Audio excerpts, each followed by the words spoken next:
Hey guys, it's Uncle Stitch. Real quick, I wanted to talk about the Microtech BEE. So I picked this up from DNK Knives. This is the anodized titanium version. I wanted to buy this anyway, but the way things happen, you know how like people who are very, very highly familiar with knives, we know that there's a way to touch a blade without cutting ourselves and running our finger down the blade. Like this is an unused Microtech Halo and I can run my finger down the blade without cutting myself. Well, I tried that with this and I cut myself and I immediately poked a hole in myself, so I had to buy it anyway. Not a bad choice, I will say. This is the Microtech BEE. I am in love with this blade. There are a few knives that I EDC on the regular. Come on, focus. I want you to take a look at that tip. It is obnoxious. This is the first knife that I walked into DNK Knives and actually cut myself with. So I wanted you guys to take a look at the serrations because we're gonna go over a couple of things. The reason why all this is laid out on my table is because I wanted to show you guys what it is that I EDC. Now, of all the Microtechs that I have, well, this is what I have in Microtechs currently. I had another MSI, but I fucking lost it somewhere.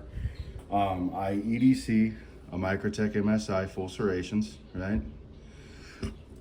Every day I have a Microtech on me, at least one, and the Glycon. And the Glycon is more or less because it just looks really good in my hands, right? In my left hand. So it's always in my left pocket. Huh. Kind of complements the look. So this has been carried with me every day for the last week. And I've decided that I can't live without it. So this is going to continue to be a part of my EDC. So essentially the tip of this is this is a hawkbill style blade, but if you look at the way that this is shaped, there she goes. You can see how sharp that is. So the quote is "float like a butterfly, sting like a bee." This is a Bastinelli Creations collaboration with Microtech. They did an amazing job with this because this thing literally stings like a bee. It takes no effort at all to puncture things. And part of the deal is this is a chisel ground knife. So chisel ground knives are usually found in like Yanagi Buzz, like sushi chef knives. Chisel ground is where the one side of the blade is flat and there's only a bevel on the other side. And I know people are like, oh, well, Scandi grinds are the sharpest knives ever created. And I think they're probably right about that, but there's a lot of credit that needs to be given to chisel grinds. One, they're easy to take care of, and two, they are among some of the sharpest blades ever produced. Our chisel grinds. I would love to carry any one of these, but they're so precious to me that I just can't do it. I can't bring myself to do it. So, it comes to a polymer handled Microtech MSI, this little dude, the BEE, and for, I guess more of a posh demonstration of needing to cut things open. It just looks really, really good in my left hand. Mainly because of the jewelry that I wear, so it does get carried, but it doesn't really get used. The way that I carry this, there's a couple of things that I wanted to talk about real quick.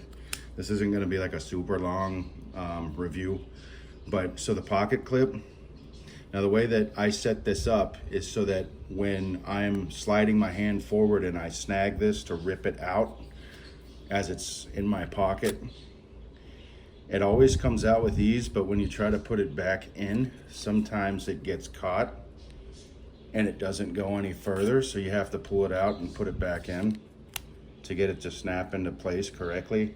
And I know that seems like, oh, that's simple, you just need to pay attention to what you're doing. Well, it happens more often than not, even when I am paying attention. So that is one thing to bring up about the Kydex sheath. It does hold very, very well. This will not come out unless you pull it out. The other thing that I wanted to bring up was the hook on the pocket clip. A lot of people have suggested Alti clips, but even the people that have suggested Alti clips have also said that those are problems too. But I will say that this little hook is an absolute bitch to get this thing out of your pants. They're like, oh, just pull up on the tab, no big deal. So you pull up on the tab here to give enough space, and no matter how hard you pull on this tab, it always seems to just keep grabbing and keep grabbing and keep grabbing, and it's a process to take this out of your pocket. It really is.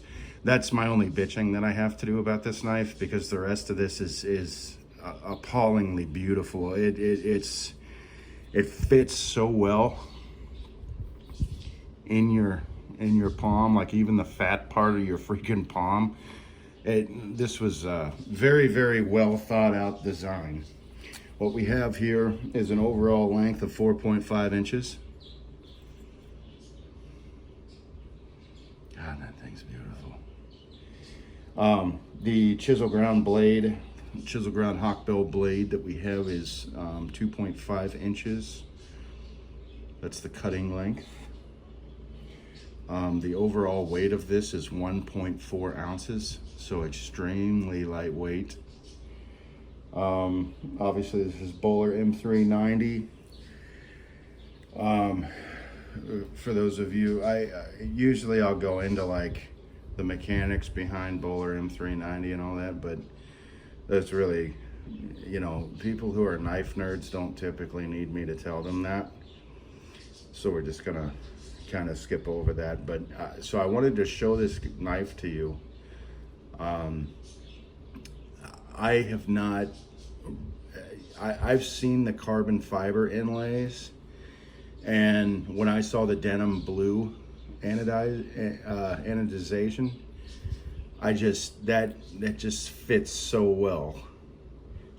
We wear blue shirts at work and black pants, so this is like kind of perfect. It just seems to fit very well. But I wanted to show you that obnoxious tip there. It just, with no effort at all, goes, it just pokes right into things and slices so easy. I've used this several times to rip open the plastic on a pallet that's like super thick, and it is like one of the most satisfying things in the world. The serrations are the same style, they're just smaller, but you can see it's the same style of serrations as there are on the MSI. Some people like serrations, some people don't, and I'll tell you one of the reasons why I like it so much is because if you take a regular blade and slide it across something, and this is important when you're opening boxes or you're slicing open a pallet, is the ability to cut into it by making contact, and that's what serrations do. And serrations have there's strong aspects and their weak aspects, but let me see if I can find something to give you guys an idea of what I'm talking about here.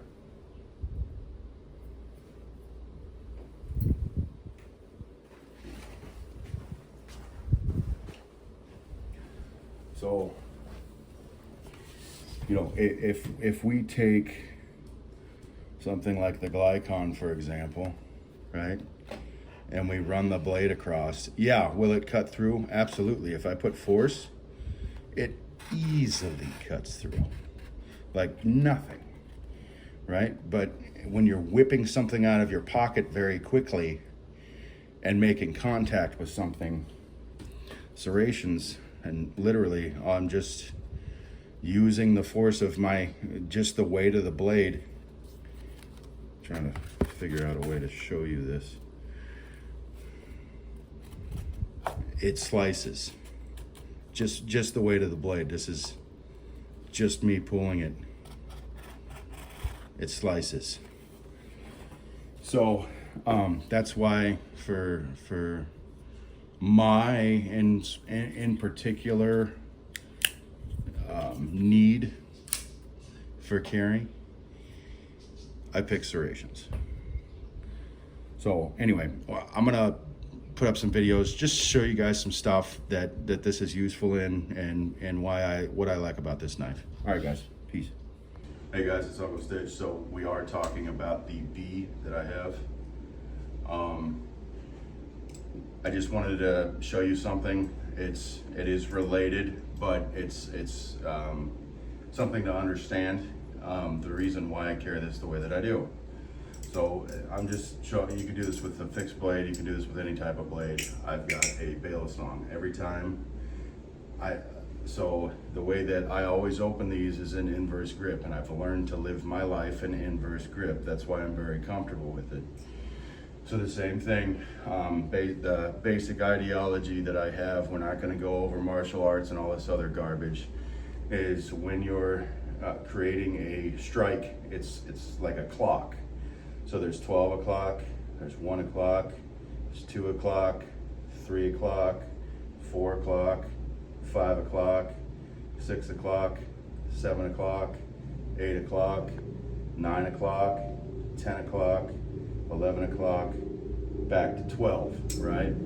So fixed blade, bail song, whatever you have, right? 12 o'clock, 6 o'clock, 3 o'clock, 9 o'clock, okay? We're just gonna focus on that for a second. So the idea behind this is, when you're finished, where are you ending, right? And this is based on scenarios. So like, it's like, whoever it is that you're up against, what do they have? Are they armed at all? You know, like what's the scenario? I usually continue to walk forward as I do this, but I'm gonna stand still for the purposes of this video, just to kind of give you guys an idea, right? So let's say I go up to 12 o'clock. Now where's my knife? I could strike like that, right? I'm up at 12. I could come down and slice again, right? And I keep walking forward, right? And that's the idea. You keep walking forward towards your target. Same deal, right? I go to 9 o'clock. Where's my knife? Do I want to do that? Do I want to slice? What do I want to do from this position? From this position, what do I want to do, right? So the BEE, I'm gonna have to lower my camera. Hang on, just a second. All right. So the BEE is set up in inverse grip. Sorry about my fat folds. All right, inverse grip. So what ends up happening is I run my finger across this BEE, and the clip catches on my pants, and I am now in inverse grip towards a forward motion towards my target, right? So what I want to do is just kind of set up like a piece of cardboard on the fucking wall real quick, just to show you guys what this thing does. Oh, same thing with my MSI. Whenever I deploy it, inverse grip, right? Same deal. This is how I've learned to live my life. Okay, so hang on. All right, guys, we're back. So this is kind of more of a chest size target. I gotta hit this thing quick because the tape's not really holding it up very well. So this is how quick this goes, right? Just instantly fucking put a hole, slice somebody's belly wide the fuck open, right? You even see that? Let me show you what I'm talking about. See that? And with no effort at all, I can 3 o'clock, 9 o'clock, same deal. Inverse grip. We'll just, and those actually made it through to the back side. So last but not least, I just wanted to just compliment the comfortability of this thing when it's actually in your hands. These little, this section of the blade is very, very comfortable in between your fingers, especially when you're kind of choking up on it, I suppose. But the further you slide this back, no matter which way you hold this, it very, very comfortably fits in your hand. The other part of this that I wanted to show you is that the blade is longer than my index finger, right? So all I have to do is literally point at something and pull up, and that something is obliterated. So anyway, just basically, you know, no matter how you decide to hold this knife, it's comfortable as hell. It's lightweight. You barely even notice it's there. Only twice has this fallen out of my pocket, and that's because it is snagged on something and pulled the knife out, because I wear a chain on my wallet, which is something that most people don't do. So I wouldn't even worry about that. But you know, I love this thing. This thing's badass. I would highly recommend one of these. Even if you just wanted to collect. I think they're out of stock actually on Blade HQ. But anyway, guys, this is my BEE. I love the fucking thing. Thank you so much for watching, and we'll catch you next time. All right, peace.